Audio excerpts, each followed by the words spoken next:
اعوذ باللہ من الشیطان الرجیم، بسم اللہ الرحمن الرحیم۔ السلام علیکم ورحمۃ اللہ وبرکاتہ۔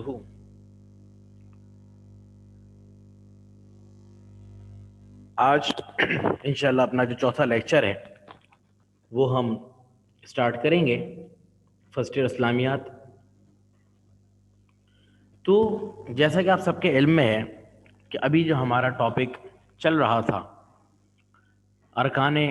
اسلام کا، جو سیکنڈ چیپٹر ہے وہ ہم نے اسٹارٹ کیا تھا، جس کا پہلا ٹاپک ارکان اسلام تھا اور وہی ہم ڈسکس کر رہے تھے۔ تو پچھلی کلاس کے اندر الحمدللہ ہم نے حج کے حوالے سے ڈسکشن کی تھی اور اس مبارک عبادت کی جامعت، اور جب زائرین خانہ کعبہ کی زیارت کے لیے جاتے ہیں اور طواف کعبہ کرتے ہیں تو کیا کیفیات ہوتی ہیں، ہم نے ڈسکس کیا تھا کہ حج جیسی جامع عبادت میں تمام عبادات کی روح شامل ہے۔ حج کے لیے روانگی سے واپسی تک دوران سفر نماز کے ذریعے قرب الہی میسر آتا ہے، اور اگر حج کے مناسک پر غور کیا جائے تو معلوم ہوگا کہ ہر مرحلہ اپنے اندر اخلاقی اور روحانی تربیت کا سامان رکھتا ہے کہ کس طرح سے مشکل حالات میں آپ نے زندگی گزارنی ہے، کس طرح سے دو چادروں کے اندر لپیٹ کر آپ نے وقت گزارنا ہے، کس طرح سے صبر کرنا ہے، اتنے بڑے ہجوم کے اندر کس طرح سے آپ نے اپنی غصے پر قابو کرنا ہے۔ راستے میں ظاہر سی بات ہے جب چل رہے ہوتے ہیں طواف کے دوران اور رمی کے دوران اور جو ہے وہ صفا مروہ کی سعی کے دوران ٹکریں بھی لگتی ہیں، ٹھوکریں بھی لگتی ہیں، بعض لوگ گر بھی پڑتے ہیں، تو ان سب مسائل کے باوجود بھی کس طرح سے اپنے اوپر ضبط کرنا ہے، یہ ساری تربیت اسی فریضے کی ادائیگی کے درمیان انسان کو حاصل ہوتی ہے۔ اور ساتھ ہی 5 وقت کی نماز کی پابندی، وقت کی پابندی، یہ سب سبق جو ہے وہ اس مبارک عبادت کے اندر انسان کو سیکھنے کو ملتا ہے۔ تو جب ایک شخص اپنے گھر والوں کو چھوڑ چھاڑ کر اکیلا تنہا، بعض لوگ کو یہ خوش نصیبی حاصل ہوتی ہے کہ پوری پوری فیملیاں لے کر بھی جاتے ہیں، تو جب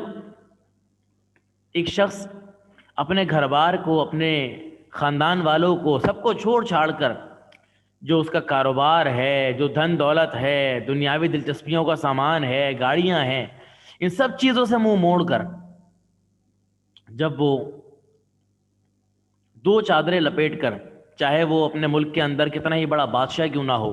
کتنا ہی بڑا وہ شہنشاہ کیوں نہ ہو، لیکن جب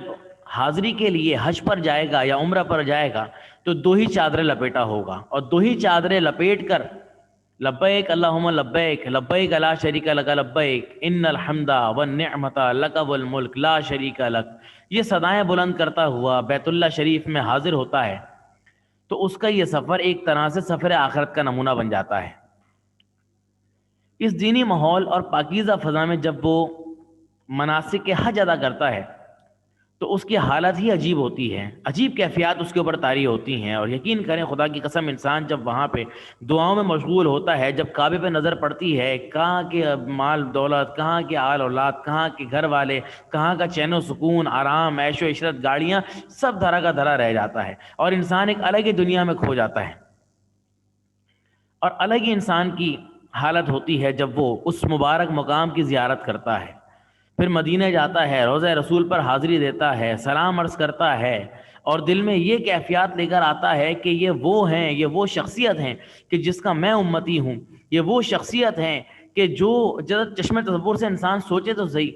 کہ یہ وہ شخصیت ہیں کہ جو راتوں کو رب حبلی امتی کی صدائیں لگاتے تھے، رب حبلی امتی دعائیں مانگتے تھے، ہماری مغفرت کی دعائیں کرتے تھے، یہ وہ شخصیت ہیں کہ ہم جس کے امتی ہیں اس کے روضے پہ ہم حاضر ہوئے ہیں، اور انسان سلام عرض کرتا ہے تو زائرین کی کیفیات الگ ہوتی ہیں۔ اسی طرح کعبۃ اللہ کے پاس بھی جب انسان کھڑا ہوتا ہے، خانہ کعبہ کو دیکھتا ہے، اپنے آپ کو دیکھتا ہے، اپنے اعمال کے بارے میں سوچتا ہے، اپنی گناہ گاریوں کے بارے میں سوچتا ہے، تو انسان شرم کے مارے پانی پانی ہو جاتا ہے۔ اس کے علاوہ جب حج پر جاتے ہیں تو میدان عرفات میں قیام کرتے ہیں، سارے جو حاجی ہیں وہ دو ہی چادریں جسم پہ لپیٹے ہوئے خیموں کے اندر قیام کرتے ہیں، اور قیام ایسا قیام کہ صرف اتنی جگہ، چاہے کتنا بڑا بادشاہ کیوں نہ ہو، سعودیہ کا حکمران ہی کیوں نہ وہاں پر ٹھہرے، صرف قبر میں جتنی جگہ ہوتی ہے نا، صرف اتنی ہی جگہ ملتی ہے، اس کے علاوہ اس رات قیام کرنے کی، آرام کی کوئی اور جگہ نہیں ملتی، کہ آپ اگر سیدھے لیٹے ہیں تو سیدھے ہی لیٹے رہیں گے، کروٹ لیں گے تو دوسرے کا بستر برابر میں ہوگا، اس سے آپ ٹکرائیں گے، اس کو اذیت ہوگی۔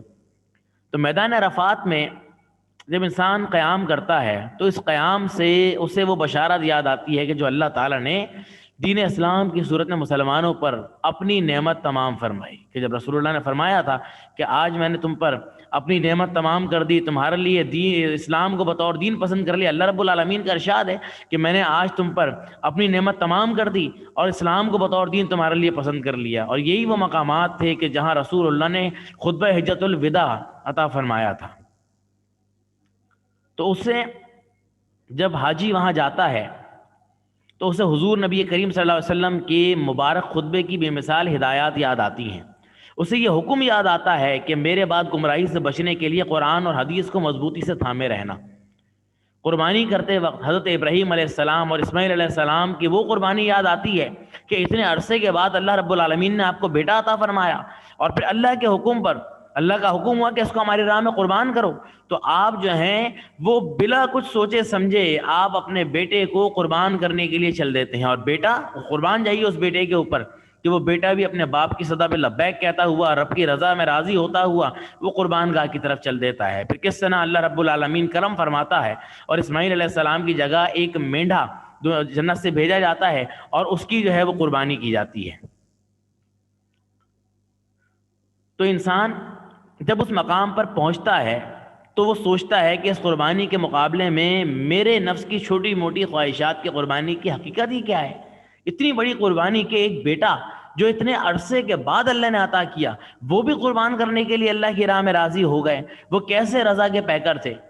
تو میں ایک حقیر فقیر انسان، میرا تو مرنا جینا بھی خدا ہی کے لیے ہونا چاہیے۔ ایسے میں اس کے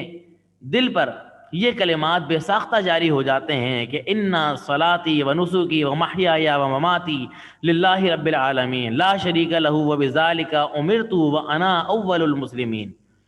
سورہ انعام کی آیت سے اللہ تعالیٰ فرماتا ہے کہ بے شک میری نمازیں، میری قربانی، میرا جینا، میرا مرنا ہی سب اللہ ہی کے لیے ہے، جو پالنے والا ہے سارے جہانوں کا، کوئی نہیں اس کا شریک، اور یہی مجھ کو حکم ہوا اور میں سب سے پہلے فرما بردار ہوں۔ مقام منی میں وہ اس عزم کے ساتھ اپنے ازلی دشمن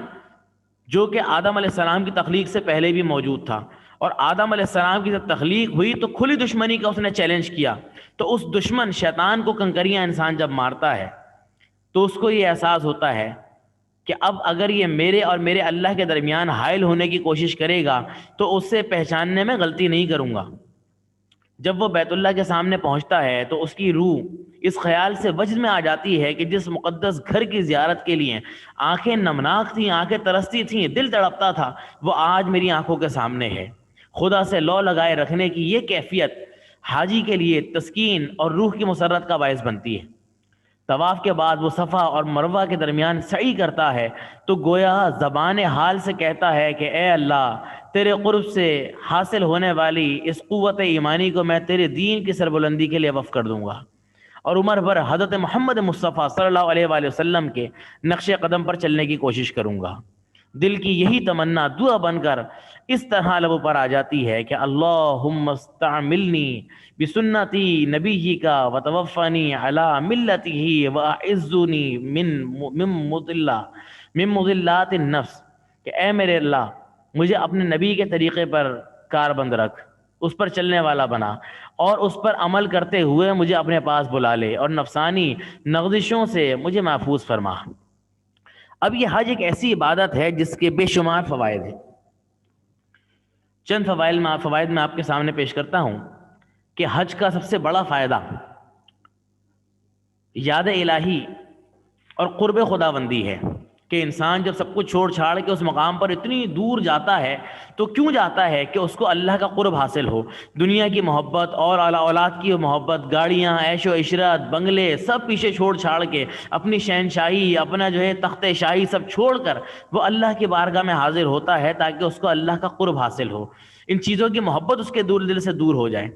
لیکن دیگر ارکان دین کی طرح اس کے بھی متعدد معاشرتی و اخلاقی فوائد ہیں۔ اس موقع پر دنیا کے مختلف علاقوں سے آنے والے افراد فریضہ حج کی ادائیگی کی بدولت گناہوں سے پاک و صاف ہو جاتے ہیں، کیونکہ روایت کے اندر آتا ہے کہ جو شخص حج کرتا ہے گویا وہ ایسا پاک ہو گیا جیسے کہ ماں کے پیٹ سے ابھی جنا ہو، ایسا پاک جیسے بچہ دنیا میں جب آتا ہے تو اس نے تو کوئی گناہ نہیں کیا، بالکل پاک و صاف معصوم ہوتا ہے، ہر خطا سے پاک ہوتا ہے۔ تو انسان بھی جب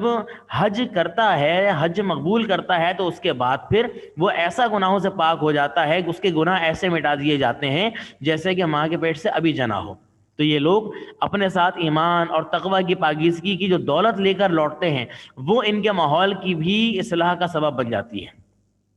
حج کا یہ عظیم الشان اجتماع ملت اسلامیہ کی شان و شوکت کا آئینہ دار ہوتا ہے، جب دنیا کے گوشے گوشے سے آئے ہوئے مسلمان رنگ و نسل، قوم، وطن کے امتیازات سے بلند و بالا ہو کر بیک زبان ہو کر ایک ہی کلمہ لبیک اللہم لبیک لبیک لا شریک لبیک دہراتے ہیں، ایک ہی کیفیت میں سرشار اپنے خدا کی پکار پر لپکے جاتے ہیں، تو یہ گویا وہ خدا کے فداکار سپاہیوں کی ایک فوج معلوم ہوتے ہیں۔ حج کا ایک اور اہم تجارتی اور اقتصادی فائدہ یہ بھی ہے کہ مختلف ممالک سے آنے والے حجاج خرید و فروخت کے ذریعے معاشی نفع حاصل کرتے ہیں۔ اب ایک چیز ہوتی ہے حج مقبول۔ یہ حج مقبول کیا ہے؟ تو حج کے مذکورہ بالا اجتماعی اور انفرادی فوائد جو ابھی ہم نے ڈسکس کیے ہیں، ہم ان تمام فوائد سے تبھی فیضیاب ہو سکتے ہیں جب ہمارا مقصد رضائے الہی ہو۔ ہم جو حج کرنے کے لیے جائیں اپنے نام کے ساتھ حاجی صاحب لگانے کے لیے نہ جائیں، اپنے آپ کو جو ہے وہ حاجی صاحب کہلانے کے لیے نہ جائیں، بلکہ رضا جو اصل مقصد ہے وہ اللہ کی رضا ہو، کہ ہم اللہ کی رضا حاصل کرنے کے لیے جا رہے ہیں، اس کی خوشنودی حاصل کرنے کے لیے جا رہے ہیں، اس کے مقرب بندوں میں اپنا نام لکھوانے کے لیے جا رہے ہیں، اس کا قرب حاصل کرنے کے لیے جا رہے ہیں۔ جب یہ سوچ انسان کی ہوگی تبھی یہ سارے فوائد جو ابھی ہم نے پڑھے ہیں یہ اس کو حاصل ہوں گے، تبھی اس کو رضائے الہی حاصل ہوگی، اس کی سرگرمیوں کا مرکز و محور دین حق کی سربلندی ہوگا۔ تو لہٰذا جب حج پر انسان جائے، اللہ تعالیٰ میری دعا ہے کہ آپ لوگوں کو لے کر جائے حج پر، تو وہاں پر بڑا ہی قدم قدم پر صبر کا معاملہ ہوتا ہے۔ آپ نے صبر کرنا ہے، ٹھوکر لگے، چوٹ لگے، آپ نے زبان سے کچھ نہ کہنا۔ بہت سے لوگ جذباتی ہو جاتے ہیں اور دوسروں کو برا بھلا کہنا شروع کر دیتے ہیں، تو ایسا نہیں کرنا چاہیے، پرہیز کرنا چاہیے ایسی چیزوں سے۔ تو صبر کریں کہ اللہ تعالیٰ آپ کو اس تکلیف، اس اذیت، یعنی جو آپ وہاں اٹھا رہے ہیں، مشقتیں اٹھا رہے ہیں، اللہ اس کے بدلے بھی آپ کو بھرپور نیکیاں عطا فرمائے گا۔ تو حج کے روحانی مقاصد پر انسان کی نظر جمی رہتی ہے جب انسان ان تمام فوائد کو حاصل کرتا ہے۔ یہ تمام فوائد اس کے ذہن میں ہوتے ہیں کہ میں کیوں آیا ہوں، تو تبھی اس کا حج جو ہے وہ اصل میں حج مقبول اور حج مبرور کہلاتا ہے۔ حج مقبول تبھی ہو سکتا ہے کہ جب انسان زبان سے نہ ہاتھ سے کسی کو اذیت نہ دے، احتیاط کرے، جلد بازی نہ کرے۔ بہت سے لوگ وہاں جا کر کھانے پینے میں ایسے محب ہو جاتے ہیں کہ نماز کا معاذ اللہ وقت گزر رہا ہوتا ہے لیکن وہ کھانے پینے میں لگے ہوتے ہیں کہ کوئی مسئلہ نہیں، بعد میں پڑھ لیں گے۔ ایسا محسوس ہوتا ہے جیسے کہ پتہ نہیں صرف وہ عمرہ کرنے کے لیے آئے تھے، عمرہ ادا کر لیا، کام پورا ہو گیا۔ فجر کے ٹائم سو رہے ہوتے ہیں، نمازوں کے ٹائم سو رہے ہیں، یا زیارات پہ نکلے ہوئے ہیں، ادھر ادھر گھومنے نکلے ہوئے ہیں، ہوٹل میں کھانا پینا کر رہے ہیں، یہ ہوٹل مشہور ہے، وہ ہوٹل۔ تو یہ سارے کے سارے مقاصد نہیں ہوتے۔ اصل مقاصد، اور شاپنگ پہ نکلے ہوئے ہوتے ہیں کہ جی گھر والوں کے لیے کچھ لے کے جانا ہے، نماز کا ٹائم ہے، اذان ہو رہی ہے، وہ شاپنگ پہ نکلے ہوئے ہیں۔ تو یہ سارے کے سارے اصل مقاصد نہیں ہیں۔ اصل مقاصد اللہ کی رضا، اس کی خوشنودی کا حصول ہے۔ اللہ تعالی ہمیں اس پر عمل کرنے کی توفیق عطا فرمائے۔ اب اگلا ٹاپک ہے ہمارا جہاد۔ تو یہ ارکان اسلام تھے جو ہم نے ڈسکس کیے، یہ ہمارا ٹاپک ختم ہوا۔ اب اگلا ہمارا جو بنیادی ٹاپک ہے وہ ہے جہاد کا۔ اب جہاد کیا ہے؟ اللہ کی رضا اور خوشنودی کے لیے کسی سے لڑنا، اس کو جہاد کہتے ہیں. مختصر تعریف ہے, باقی کتابی تعریف کچھ اور ہے. اصل مختصر تعریف یہ ہے کہ اللہ کی رضا خوشنودی حاصل کرنے کے لیے کسی سے لڑنا, یہ جہاد ہے. اور اسی مقصد کے تحت لڑتا ہوا کوئی مارا جائے گا تو شہید کہلائے گا. البتہ اگر وہ مال و دولت کے چکر میں آیا ہے, اللہ کی رضا اس کے پیش نظر نہیں ہے, بلکہ وہ تو اس لیے آیا کہ اگر جیت جاؤں گا تو مجھے بڑے رتبے ملیں گے, جیت جاؤں گا بھلے ہیرے جواہرات ملیں گے, انعامات ملیں گے, اس مقصد سے آیا ہے, تو اس میں اگر کوئی مرتا ہے تو وہ شہید نہیں کہلائے گا, نہ وہ مجاہد کہلائے گا, بلکہ وہ تو دنیاوی مال و دولت حاصل کرنے کے لیے, دنیاوی مال و دولت سمیٹنے کے لیے آیا ہے. لیکن اگر کوئی اللہ کی رضا کے لیے شریک ہوا ہے اور اللہ کی رضا اس کے پیش نظر ہے اور اسی کے تحت وہ لڑتا ہے اور مارا جاتا ہے تو وہ شہید کہلائے گا. تو جہاد کے لغوی معنی کوشش کے ہیں, اور دینی اصطلاح میں اس سے مراد وہ کوشش ہے جو دین کی حفاظت. اچھا ایک بات اور بتا دوں, میں نے بتایا کہ جہاد کے معنی اللہ کی رضا کے لیے لڑنے کے ہیں. اب لڑنے کے بہت سارے مقاصد ہیں بیٹا. ایک مقصد تو لڑنے کا مطلب یہ بھی بنتا ہے کہ آپ تلواروں سے لڑیں, دوسرا مطلب یہ بھی ہے کہ آپس میں ایک دوسرے سے انسان لڑے, ٹھیک ہے نا, زبانی کلامی لڑائی ہو جائے. تیسری چیز یہ بھی ہے کہ انسان اپنے آپ سے لڑے, کہ انسان کا جو ہے وہ کچھ کرنے کا دل چاہ رہا ہے مگر وہ چیز اس کے لیے مناسب نہیں ہے, تو اپنے آپ کو, اپنے دل کو قابو میں رکھے, اپنے آپ کو کنٹرول کرے, اپنے نفس کو قابو میں کرے اور اس چیز سے پرہیز کرے, جس کو جہاد بن نفس کہا جاتا ہے. ابھی آگے انشاءاللہ اس کو تفصیل سے ہم ڈسکس کریں گے. تو فروغ اور امت مسلمہ کے دفاع کے لیے کی جائے, اللہ تعالیٰ کو اس دنیا کا حاکم مان لینے کا تقاضا یہ ہے کہ ہر مسلمان اپنی زندگی کے جملہ معاملات میں اس کے حکم کی پیروی کرے, نیز اس کے مقابلے میں کسی اور کا حکم نہ چلنے دے. اگر کوئی طاقت اقتدار اعلیٰ اپنے ہاتھ میں لے کر اپنا قانون نافذ کرنا چاہے تو وہ جان پر کھیل کر اس کا مقابلہ کرے, جیسے کہ فرعون کا معاملہ تھا. آپ دیکھیں موسیٰ علیہ السلام جانتے تھے کہ فرعون ہے, ظالم ہے, سب کچھ ہے, اور آپ اس کے سامنے ڈٹ گئے. حالانکہ اتنی بڑی فوج تھی, کیا کیا نہیں تھا اس کے پاس, بہترین جنگجو سپاہی تھے, سب کچھ تھا, لیکن اس کے باوجود بھی آپ ڈٹ گئے اس کے سامنے. کیوں؟ کیونکہ اس نے اقتدار اعلیٰ یعنی خدائی کا دعویٰ کیا تھا, لہٰذا حضرت موسیٰ علیہ السلام اپنی جان پر کھیل گئے اور اس کا مقابلہ کیا. تو یہی تقاضا ہے کہ اگر کوئی ایسا کرے, اقتدار اعلیٰ کا دعویٰ کرے, تو انسان اپنی جان پر کھیل جائے لیکن اس کا مقابلہ کرے. تو اسلام کی جملہ عبادات انسان میں یہی جذبہ فداکاری پیدا کرنے کا ذریعہ ہے. اس جذبے کے بغیر نہ اسلام کی بقا ممکن ہے نہ فروغ. اب جہاد کی اقسام ہیں, ٹھیک ہے نا, جہاد کا مفہوم میں نے آپ کے سامنے ابھی پیش کر دیا کہ جہاد کیا ہے. اب جہاد کی کچھ اقسام ہیں, وہ کیا ہیں؟ پہلی ہے جہاد بن نفس, یعنی اپنی خواہشات نفس کے ساتھ جہاد کرے. دنیاوی مثال میں دیکھیں آپ کو سمجھا رہا ہوں, دنیاوی مثال ہے, بڑی بھونڈی سی مثال ہے لیکن سمجھانے کے لیے کافی ہے کہ میرا دل یہ چاہ رہا ہے کہ میں برگر کھاؤں, ٹھیک ہے نا, زنگر برگر کھاؤں جو کہ 200 روپے کا ہے. وہیں ایک شخص موجود ہے جس نے, حالانکہ میں وہ ہوں جس کے گھر پہ بھی کھانا پکا ہوا ہے, جس کے گھر پہ بھی کھانا موجود ہے, اچھا پکتا ہے, اچھا کھاتے ہیں, لیکن پھر بھی دل یہ چاہ رہا ہے. لیکن باہر ایک شخص ایسا موجود ہے, یا میرے پڑوس میں ایسا شخص موجود ہے جس کے یہاں بیچارے کے یہاں صبح سے فاقہ ہے, اس کے بعد اس نے اسباب نہیں ہے کہ صبح سے شام تک اس نے کچھ کھایا ہو, وہ بھوکا ہے, پیاسا ہے, میں یہ بات جانتا ہوں. تو اپنی خواہش نفس مار کر, اپنی یہ جو زنگر برگر کھانے کی خواہش ہے, دنیاوی مثال ہے سمجھا رہا ہوں, کہ اس کو مار کر اگر وہ اس غریب کو کھانا کھلا دے گا, اس پڑوسی کو کھانا کھلا دے گا, اس کو کہتے ہیں جہاد بن نفس. کہ آپ کی خواہش کچھ ہے لیکن آپ اس کی مخالفت کرتے ہوئے اپنے نفس کی مخالفت کریں اور آپ جو ہے وہ اس کے مخالف کام کریں, تو یہ جہاد بن نفس کہلاتا ہے. تو انسان کو اطاعت الہی سے روکنے والی پہلی قوت انسان کی اپنی خواہشات ہیں, جو ہر وقت اس کے دل میں موجزن رہتی ہیں. انسان کو ان کی سرکوبی کے لیے ہر وقت چوکنا رہنا چاہیے. لہذا خواہشات نفس کے خلاف جہاد کو نبی اکرم صلی اللہ علیہ وآلہ وسلم نے جہاد اکبر کا نام دیا ہے, اور یہ جہاد کا وہ مرحلہ ہے جسے طے کیے بغیر انسان جہاد کے کسی اور میدان میں کامیابی حاصل نہیں کر سکتا. آپ دیکھیں نا, جہاد بالعمل ہے, مثلا جہاد بالسیف ہے. اگر بندے کو جنگ میں لڑنے کے لیے جہاد میں جانا ہے, ٹھیک ہے نا, جہاد میں شامل ہونا ہے, لیکن اس کا دل یہ کہہ رہا ہے ابے بھائی جاؤں گا خامخواہ مارا جاؤں گا, اس سے بہتر ہے گھر پہ بیٹھا رہوں, بیماری کا بہانہ کر لوں, کچھ بھی کر کے بیٹھا رہوں, کم سے کم جان تو بچے گی. تو اب یہ انسان کی نفسانی خواہش ہے، جبکہ حقیقی تقاضا کیا ہے کہ جب اعلان جہاد ہو چکا ہے، جہاد لازم ہو چکا ہے، تو اس کو جانا چاہیے، مگر وہ ہیلے بہانے کر کے اپنے آپ کو روک رہا ہے۔ تو اب سب سے پہلا جو جہاد اس کو کرنا پڑے گا وہ کیا ہے؟ جہاد بالنفس ہے، اپنے نفس کی مخالفت کرنی پڑے گی، اپنے نفس کو جو ہے اس سے اس کو پچھاڑنا پڑے گا، اس کے